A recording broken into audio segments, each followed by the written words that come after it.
It's time to get to work on the R1, but not the one that you think.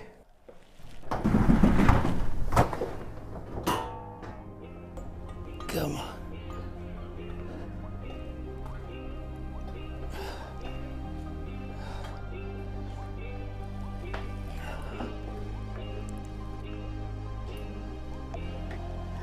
Yeah, I bought another R1.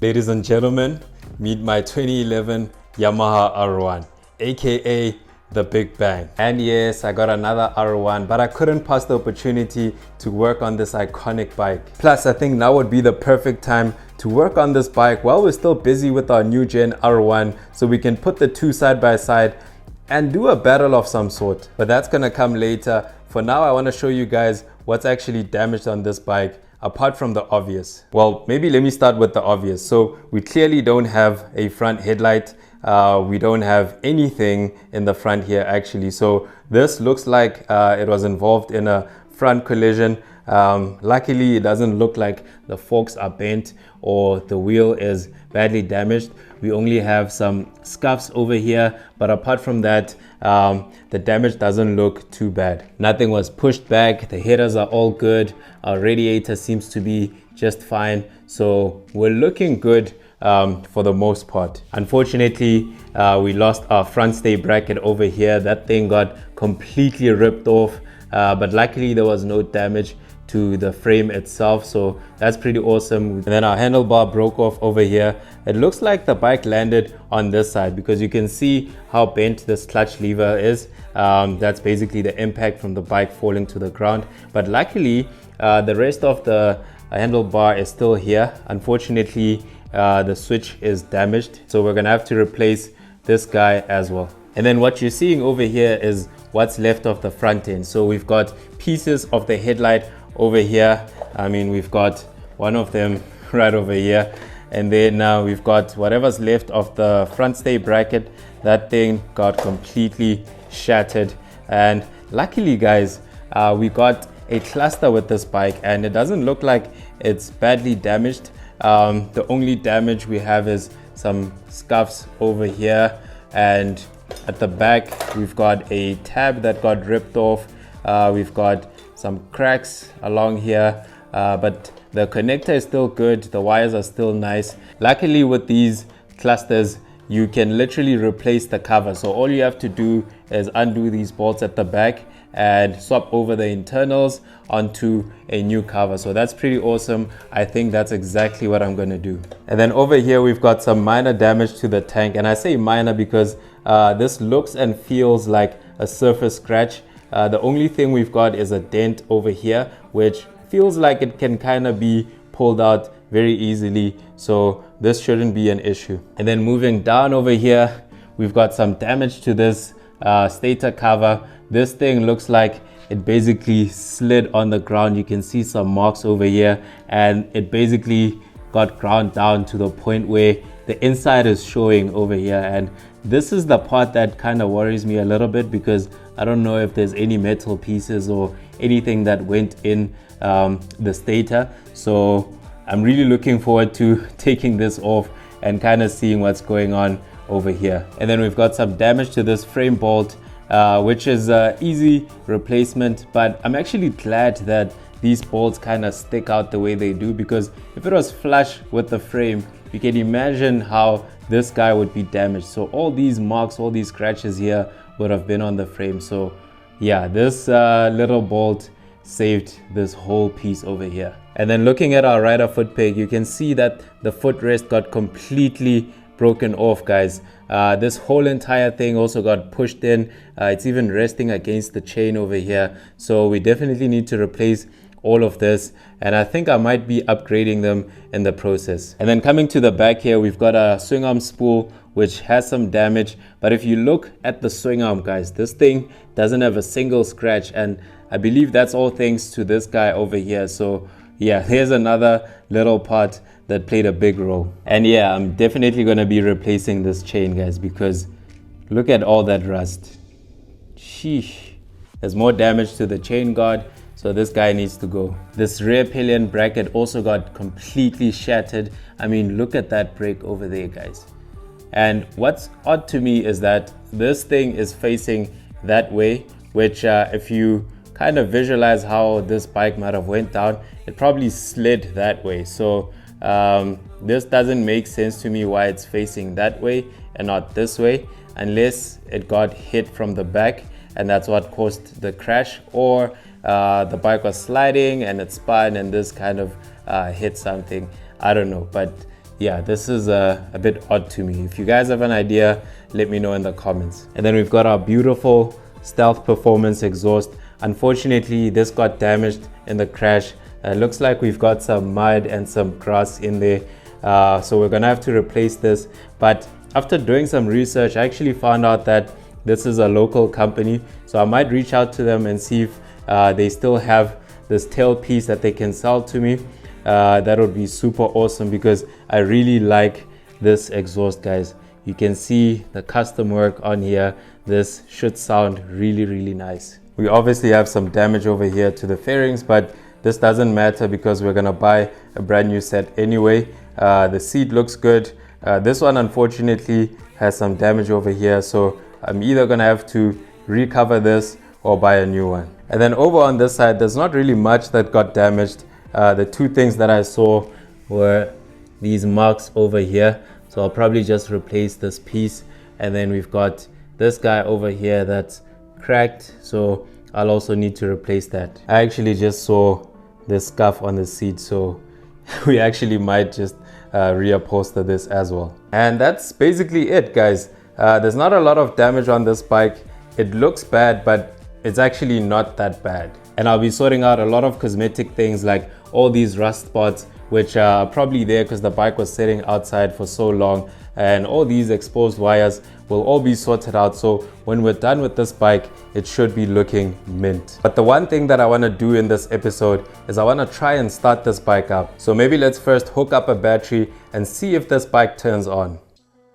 When I got this bike, it came with a battery, but because it had been sitting for months outside, that thing was completely dead. So I took it out before making this video so I could charge it. I found some wires connected to the terminals, which I suspect are for a battery tender, but because I don't have that, I'm just going to remove them. Now I can put back the charged battery and secure both positive and negative terminals to the battery. I've got the battery hooked up over there. I've got my keys over here. And one thing I didn't mention is I actually got two keys with this bike. That's the master key and the spare key. So that's pretty awesome. I'm going to use this black key to turn the ignition. Got my cluster over here. So let's see what happens. Nice, nice. Ooh, we've got 28,000 kilos on this bike. That's pretty awesome, guys. That's yeah, that's what I wanted to see. So the bike turns on, we've got good mileage. I'm happy. Now, unfortunately, we can't start the bike up with the damage on that stator cover. So let's get that cover off and see what's going on there. This was my biggest worry, and I couldn't wait to see what was happening behind the cover. After taking off all 8 bolts, I could finally take off this cover and get a better look behind it. And just check this thing out, guys. My biggest fear right in front of my eyes. This is what I was worried about, guys. You can see all these metal bits over here. That's basically pieces of that shattered cover that made their way inside here. And they're just all around this cover. But from what I see here, it doesn't look like any of those pieces made their way inside. I've been looking around and I can't seem to see any of the pieces. I looked around here, I've been looking around the bottom here, and I don't see any pieces. I think we might be in the clear, guys. Okay, wait, guys. I think I see little tiny pieces in there. because I was spinning this guy and I started seeing some stuff moving. So if I kind of spin this, you'll see there's a piece there, right there. There's that piece over there. So yeah, I think I just need to take this out, guys, and just make sure that there's nothing else that's in here. Okay guys, I've got the flywheel off, and boy am I glad I saw that little piece through the flywheel, because look at these little pieces over here on the stator. There's even like one tucked away right over there. So I'm gonna have to remove this guy and get all of these off completely. But look at the flywheel, guys. Look at all those little metal pieces hidden in there. I mean, this would have been really bad. This would have been really bad, guys. I'm so glad that we caught this now before we try to fire the bike up with all of this in the engine, guys. So I'm gonna clean up this guy over here, get rid of all this dirt, all these metal pieces, and then do the same thing for the stator. I think I might just take it off and just make sure that there's nothing behind this guy. Make sure that everything is clean and we don't have any little pieces floating around here. And I don't think we need to worry about any pieces that might have made their way into the engine through this passage over here, because remember guys, the flywheel is basically made up of a bunch of magnets. So any piece that broke would have immediately attached to this guy. That's why we see a whole bunch of little pieces bunched up over here and on the stator. So I think we're in the clear. I'm just gonna go ahead and take this guy off and make sure that all the pieces are gone. The stator is held on by 3 bolts, and I'm questioning the bolts that Yamaha used here because there's a whole bunch of Loctite, and I ended up rounding off 2 out of the 3 bolts, which I'll later replace.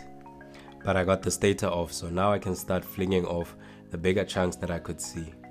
For all the smaller pieces, I used this electrical cleaner so I could spray them off the stator, and that seemed to work quite well. One thing to note, guys, is that it's important to disconnect your battery whenever you're doing any electrical work. I just didn't show it here, but I definitely disconnected mine. Now I can wipe everything off and start putting the stator back. I got 3 new bolts since I rounded off the ones that I took off, and these are Allen heads instead of Torx heads, and I find that these are less likely to round off in my opinion. I put a generous amount of Loctite on each of the 3 bolts, then I can start tightening everything up.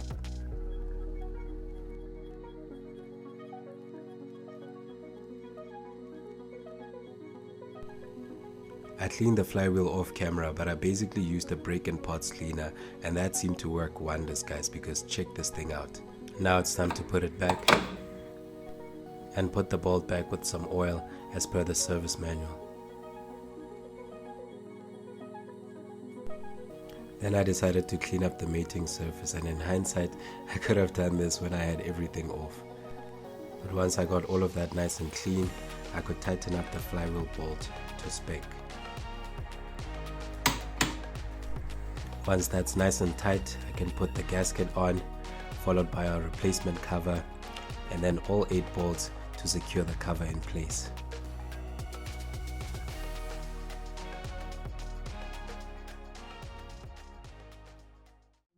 Now it's time to do an oil service on this bike.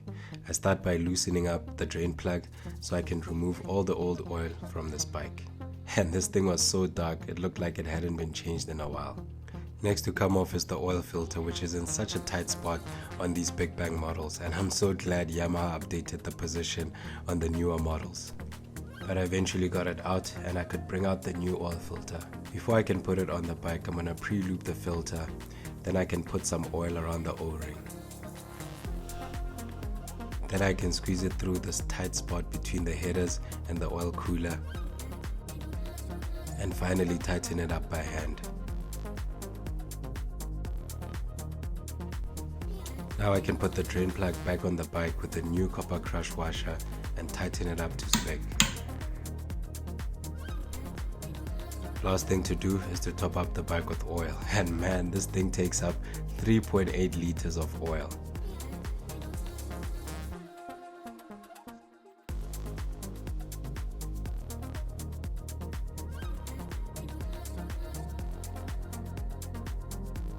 This is the moment of truth, guys. Will this 2011 Yamaha R1 fire up? I've got that stator area cleaned up and back together. I put a brand new oil filter on the bike, topped it up with some fresh oil. So there's only one thing left to do, guys. Whew, I won't lie, guys. I'm a little bit nervous, but this has to be done. So let's get our key in there.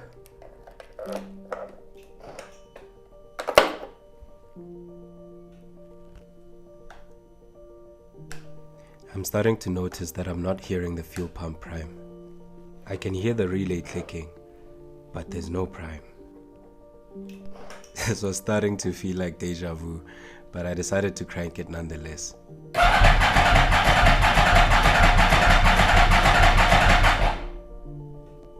First crank is a no. Alright guys, it seems like our fuel pump is not priming.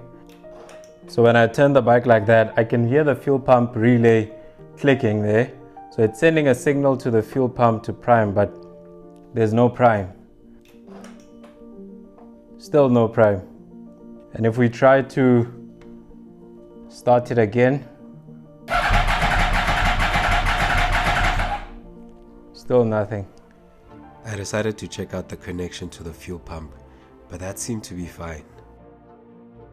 Then I figured the relay might be faulty, so I checked that, but that also seemed to be fine. So I went back and rechecked the wires to the fuel pump before I consider a faulty fuel pump. Okay guys, so I've been tinkering with the wires that go to the fuel pump, and I think I might have made a breakthrough. So I figured there might be a bad connection between those wires to the fuel pump, because the relay seems to be working just fine. It's switching on and off, but the pump isn't priming. So I think I might have a bad connection, because as I was doing that, I heard the fuel pump prime. So if you come check it out with me, guys, you'll hear that this thing now primes. There's our fuel pump priming, guys. So I think I might just have to check out what's going on with those wires over there. But now we should be good to try and fire this thing up. Okay guys, I'm very optimistic right now. I think the bike will start. Our fuel pump is priming, so there's no reason for it not to start. So let's turn the key and try and fire it up.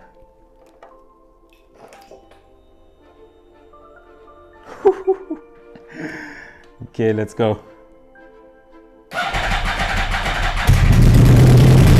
Yeah! The bike is running, guys. You guys can see and hear the bike is running. Hopefully you guys can hear me, but this thing is running, guys. I can't hear anything that sounds bad. Everything sounds good.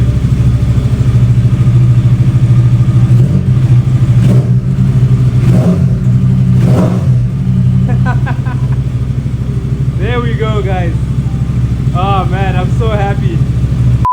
And just like that, guys, we've got the R1 running. It sounds healthy, it's running good, and guys, you just can't beat that crossplane sound. But guys, now that we've got this bike running and we've made sure that the engine is all good, we can finally start piecing this bike back together and start making it look like an R1. But I'm going to leave all of that for the next episode, guys, because we've got a lot we need to do. So if you enjoyed watching me bring this R1 back to life, smash that like button for me, guys, and hit the subscribe if you want to see me completely transform this 2011 Yamaha R1. I'll catch you guys on the next one.